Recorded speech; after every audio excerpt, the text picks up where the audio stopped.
अगर किसी दिन आपका क्रेडिट कार्ड स्वाइप ना हो या ओवरड्राफ्ट लिमिट अचानक जीरो दिखे और बैंक की तरफ से कोई मैसेज भी ना आया हो, तो घबराइए नहीं, लेकिन इसे इग्नोर भी मत कीजिए, क्योंकि ये टेक्निकल एरर नहीं होता, ये एक फाइनेंशियल डिसीजन होता है।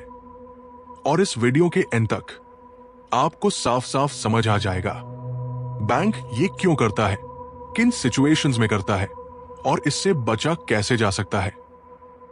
सबसे पहला सवाल यही होता है, बैंक मेरी लिमिट क्यों कम करेगा जब मैं पेमेंट्स टाइम से कर रहा हूं? इसका जवाब सिंपल है, लेकिन थोड़ा काउंटर इंट्यूटिव भी।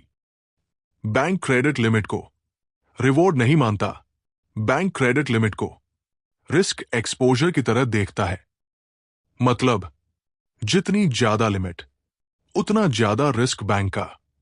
इसलिए बैंक हर कुछ अंतराल पर यह इवैल्यूएट करता है कि अगर आज इस कस्टमर को फुल लिमिट यूज करनी पड़े तो क्या बैंक का पैसा सेफ रहेगा।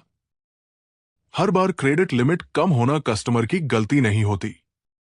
कभी कभी ये सिग्नल्स होते हैं जो आपको भी ऑब्वियस नहीं लगते, जैसे सैलरी पैटर्न थोड़ा चेंज हो गया, ईएमआई पेमेंट थोड़ी लेट हो गई, स्पेंडिंग अचानक बढ़ गई या मल्टीपल क्रेडिट इंक्वायरीज हो गई। इन सब चीजों को बैंक इंडिविजुअली नहीं देखता, बैंक पैटर्न देखता है। और जब यह पैटर्न थोड़ा भी अनस्टेबल लगता है, सिस्टम ऑटोमेटिकली रिएक्ट करता है। लोग पूछते हैं, अगर डिसीजन इतना बड़ा है तो बैंक पहले बताता क्यों नहीं? इसका रीजन प्रैक्टिकल है। क्रेडिट लिमिट बैंक की डिस्क्रेशन होती है, ये लोन अग्रीमेंट का परमानेंट राइट नहीं होता। रिस्क मैनेजमेंट के लिए इमीडिएट एक्शन अलाउड होता है। हर प्रोडक्ट में रूल सेम नहीं होता, लेकिन ऑप्शन बैंक के पास होता है। इसलिए अक्सर पहले नोटिफिकेशन नहीं आता। क्या इससे क्रेडिट स्कोर खराब होता है? इसका जवाब है डायरेक्टली नहीं। लिमिट रिड्यूस होने से क्रेडिट स्कोर तुरंत नहीं गिरता, लेकिन इनडायरेक्ट इफेक्ट जरूर होता है।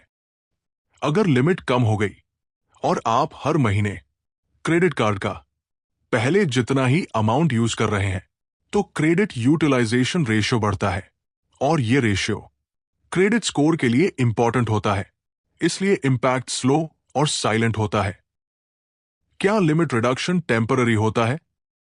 इसका जवाब है अगर इनकम स्टेबलाइज हो जाए, ईएमआई बिहेवियर इंप्रूव हो, स्पेंडिंग नॉर्मल हो जाए, तो बैंक फ्यूचर में लिमिट रिस्टोर कर सकता है। लेकिन यह ऑटोमेटिक गारंटी नहीं होती। लिमिट रिस्टोर होना फ्रेश असेसमेंट पर डिपेंड करता है।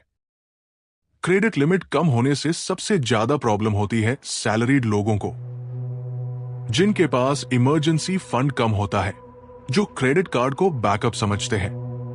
इमरजेंसी जैसे कि मेडिकल बिल, ट्रैवल या किसी अर्जेंट एक्सपेंस के लिए पैसों की जरूरत हो, और तब लिमिट जीरो दिखे, तब रियलाइज होता है क्रेडिट लिमिट सिर्फ कन्वीनियंस नहीं थी, वो सेफ्टी नेट थी। तो इस सब हैसल से बचने के लिए कुछ सिंपल हैबिट्स जैसे ईएमआई और सैलरी डेट्स अलाइन रखिए, क्रेडिट कार्ड यूटिलाइजेशन लो रखिए, बार बार क्रेडिट स्कोर इंक्वायरीज मत करिए, इमरजेंसी फंड अलग बनाइए, क्रेडिट को बैकअप समझिए, इनकम नहीं। ये चीजें बैंक को एक सिग्नल देती है कि कस्टमर स्टेबल है। क्रेडिट लिमिट तब तक सिर्फ नंबर लगती है जब तक वो अवेलेबल होती है।